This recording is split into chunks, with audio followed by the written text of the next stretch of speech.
Isilo uMisuzulu ingonyama yesishagalolunye kaZulu wamenyezelwa ukuba athathe ubukhosi emhlanganweni obanjwe indlunkulu. Lokhu kwalandela khothama kama wakhe wayebamba ubukhosi uNdlunkulu Mantombi Dlamini Zulu. uNdlunkulu Mantombi waqoka incwadi yefa yesilo esibuse isikhathi eside kunawo wonke kaZulu uzolithini kabheka uZulu. Umsebenzi wangempelasonto ngohlonishwa kakhulu ngoba ingonyama iyobe iyobikwa kwabangasekho. Lo msebenzi uthathwa njengobaluleke kakhulu ngoba uza ngaphambi kokuthi ingonyama ithole incwadi egunyaza ngokusemthethweni ukuba ingabusa.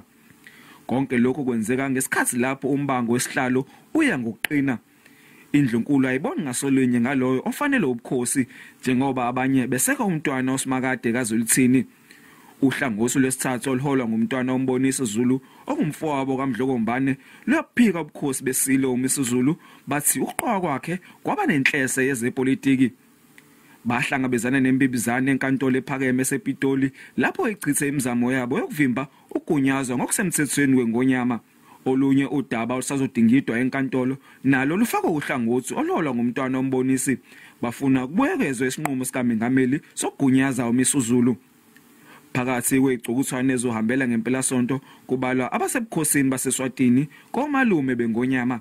Ungena esibayeni kwengonyama ngolesihlanu ebusuku akuvulelekile kuwonke kodwa ngomgqibelo lapho sekufinywa ngendololwane isizwe sonke esimenyiwe.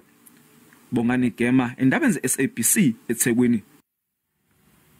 Izolo abafowabo bengonyama esiyakhothama baphakamise umntwana ubuzabazi kaZwelithini njengofanele ukuba ingonyama yesizwe samaZulu. Umntwana ubuzabazi uyindodana ezalwa uNdlunkulu wesibili nakuba uhulumeni agunyaza isilo uMisuzulu kaZwelithini njengengonyama yamaZulu.